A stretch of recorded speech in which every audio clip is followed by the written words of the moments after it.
Oh, yeah. Homecoming is tomorrow. And just know that Jackson State fans will be loud, they'll be passionate, and they'll be cheering on their JSU Tigers. But I want the players to know, remain focused. If you handle business and win this game against Campbell, you can party as long as you want after the game. And also, the Jackson State players starting YouTube channels is amazing. Here's why, and I'll chime in.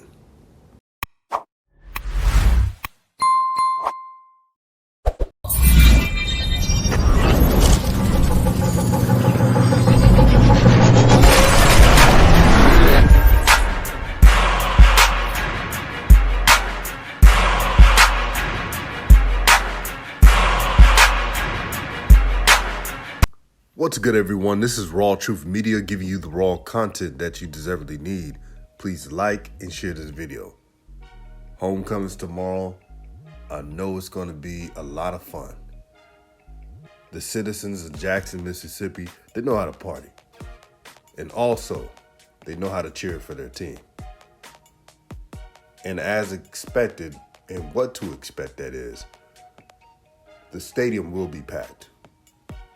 Now, Campbell fans are saying that they're going to bring a lot of fans too, which is more than welcome.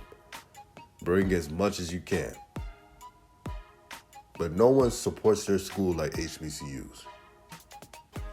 You look at the most attended games, it's mostly HBCU schools. Now, there are some FCS schools that may have had large crowds. We're not going to take anything away from them. But we're just pointing out facts. But let me digress. To the Jackson State players, I know you have heard this from your coach, Coach Prime. And I watched the clip, and Coach Prime was challenging his players about the effort of this week's game, the practice. He pretty much told his players that if you're not aligned and assigned, doing things correctly in practice, you will be replaced for that game. And Jackson State, I don't know if you looked at their roster, but they have a ton of talent.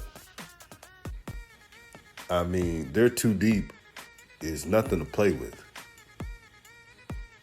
And I'm so glad that Travis Hunter will be back. Now, I don't know if he's going to play both sides or just corner. I just want to see Travis out there. But most importantly, I just want to see him healthy. That's the most important part. And that's the great thing about Coach Prime and really the HBCU culture. I'm not saying all HBCUs do this, but what I'm noticing, and I've always known this as a kid. My father was an alum of PV. My cousins went to Texas Southern to get their law degrees. Y'all know what it is. And there's a care, energy, and synergy around HBCUs. These coaches care about players. They care about their well-being. Now, I'm not saying other Power 5s and PWIs don't do the same, but it's more HBCUs doing that. If Travis Hunter was at Florida State, rest assured they would have had him on the field earlier. I guarantee it. You got the boosters in the coach's ear saying, man, we got to get that player out there. And HBCUs, you don't have to deal with that.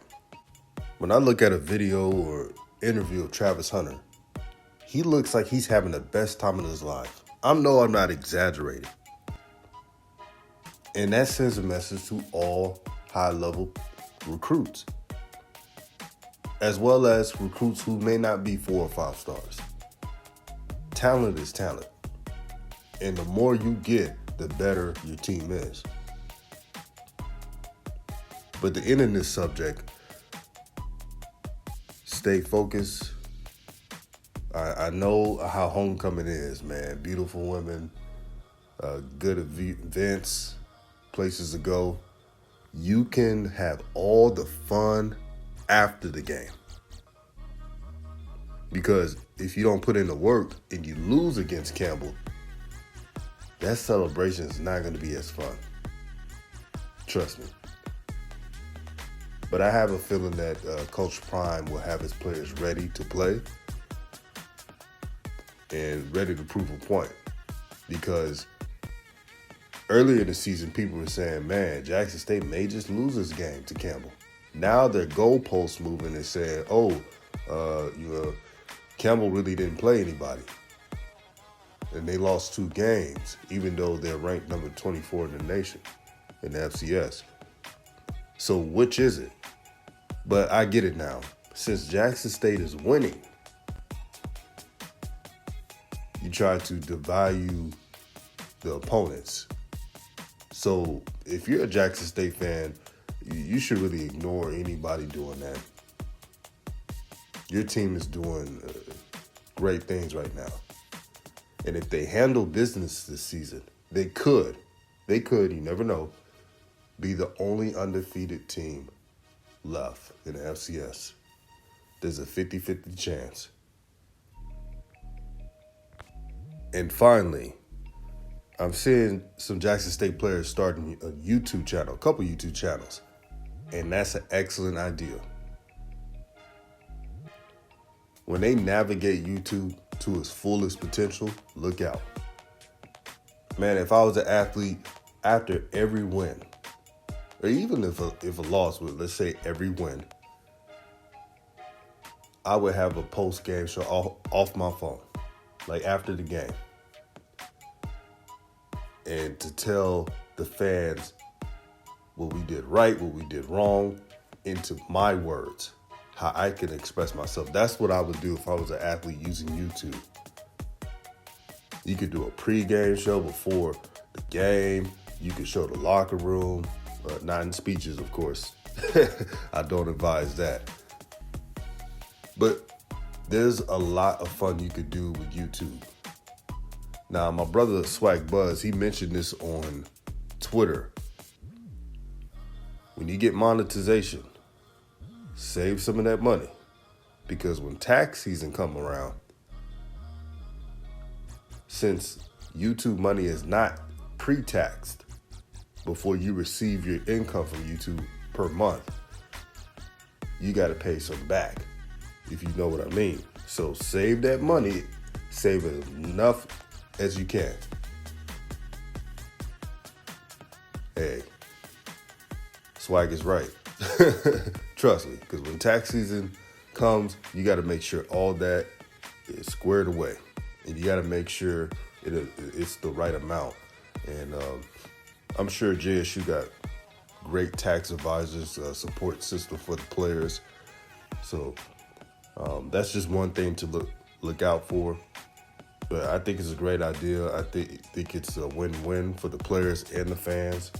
No matter if you're a star player of any team, or if you're just on the roster. If you're a player of a specific college team or a high school team, or it's not just Jackson State, but any other school, take advantage of it.